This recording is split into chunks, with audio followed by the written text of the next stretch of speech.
Hey friends, and welcome back to the garden. Today I'm going to talk about tomato care. I'm going to keep this video pretty simple. One, for our newbie gardeners, but also because I went a little overboard and I have over 50 tomato plants in my garden this year. And so if I don't keep it simple, it's not ever going to get done. But this is what I've been doing over the last 2 years. It's worked well for me and resulted in productive tomatoes. So let's get into it.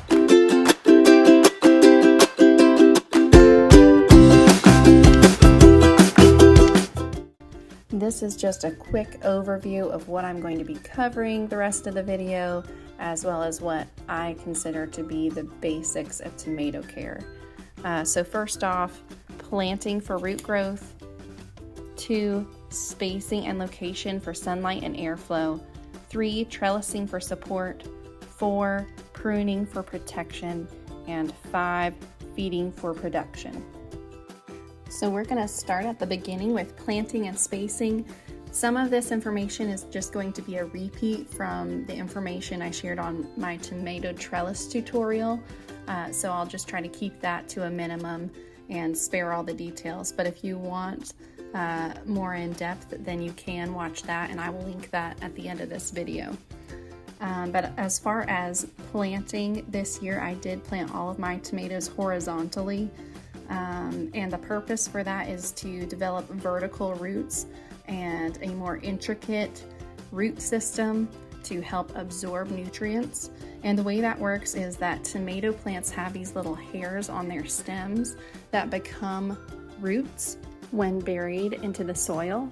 And so what I did here is I dug my hole at a diagonal so that I could put the root ball as far down into the hole as possible, but also bury the vast majority of that tomato stem, even taking off a couple of the tomato leaf branches so that just 2 or 3 leaves stick up over the top of the soil.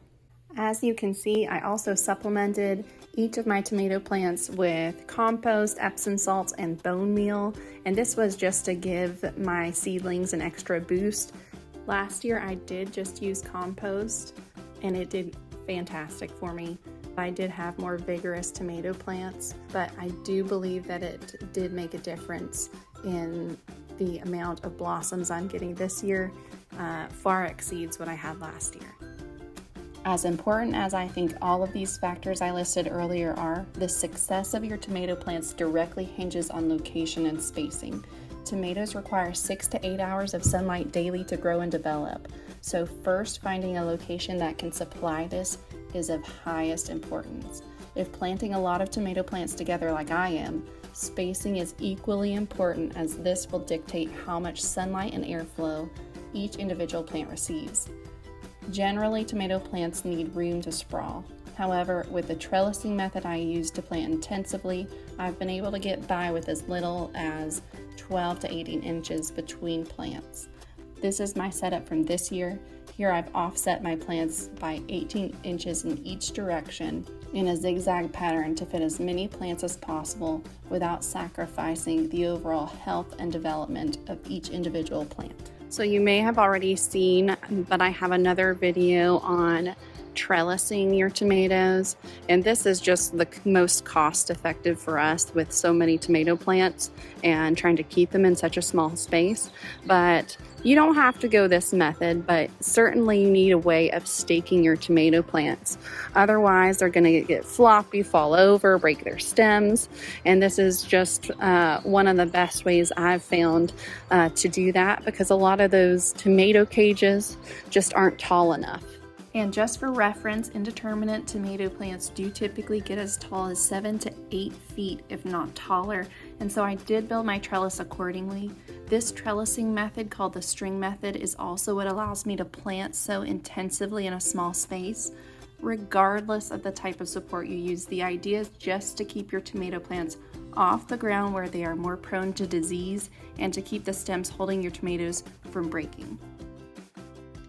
Pruning in regard to trellising tomato plants to a single leader stem is one that I covered in my trellising tutorial, and so I won't repeat that here. but pruning is still very important for general tomato care in terms of disease prevention and management. So one of the last things that you're going to need to do as your tomato plants grow is start trimming off the bottom leaves. And as I've said before, you don't want your plants to be too bushy, especially at the bottom, because these leaves are the ones that are the closest to the dirt and the closest to fungus spores, bacteria. At the end of last year, I did have some early blight develop on my tomato plants, and it started at the bottom. So this year I decided that I was going to be good about cutting off the bottom leaf stems. So what I've read and what I've seen from others is that they do about the bottom 1.5 feet. And so that's what I'm going to start off with, and if I feel like I need to continue that through the rest of the season, then I will. But my tomato plants are around 3 to 4 feet for the most part. And I've already pretty well trimmed most of these down here, but I did want to save one to show you guys. But what I'm going to do is I'm just going to snip these branches off. And at first it's a little scary because you think, well, that's the part that's going to get the sun and be able to give the plant its energy, but this is for the health of the entire plant. And it can put its energy more into making these cute little tomatoes here.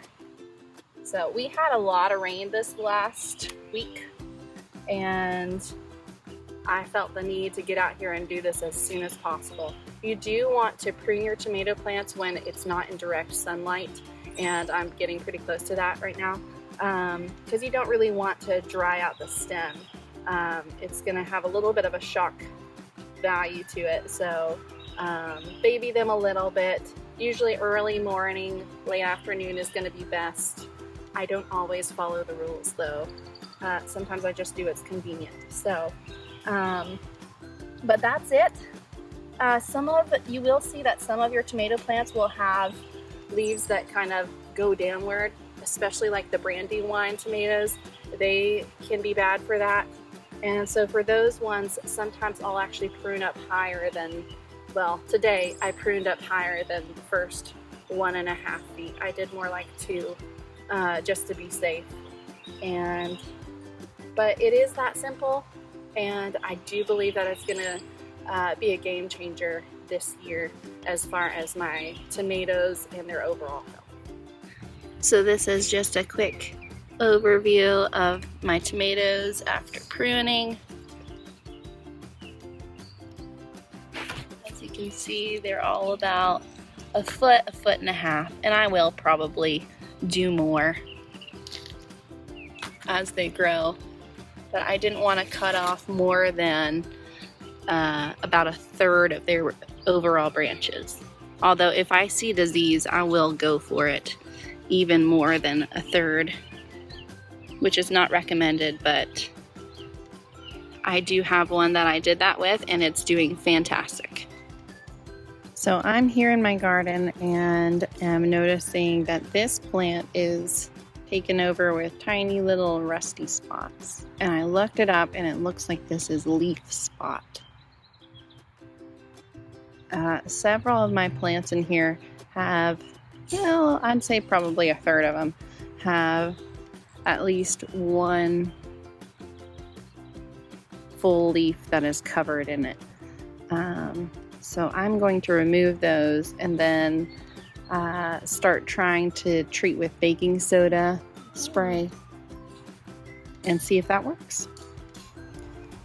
This is that same tomato that I showed earlier that had all the copper speckled leaves almost all the way up, and I pruned it pretty drastically, and it has recovered nicely. It's got plenty of leaf branches,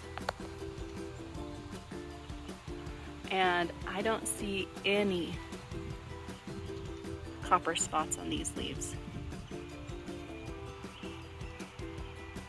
so I'm hoping that we're out of the woods on this one, but I'm going to continue to keep a close eye on the surrounding tomatoes and this one for any return. But so far, I'm very pleased with how well this did, just by pruning off the leaves that looked infected. All right, so I've got my tomato tone close by, and I'm going about 3 inches out from the stem here and making a bit of an arc around my plant,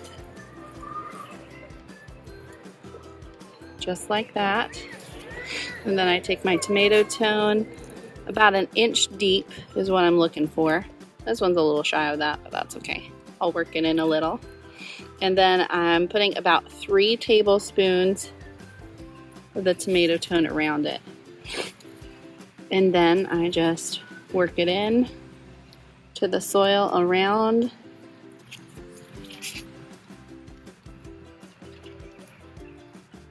So that the roots can take it up.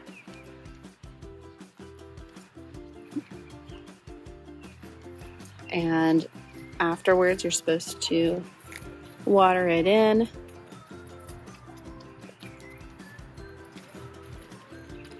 And that's it. And you do that about every 2 weeks. And it did great for me last year. And here I do use straw around my tomatoes, around the base of the plant. It's supposed to protect against bacteria,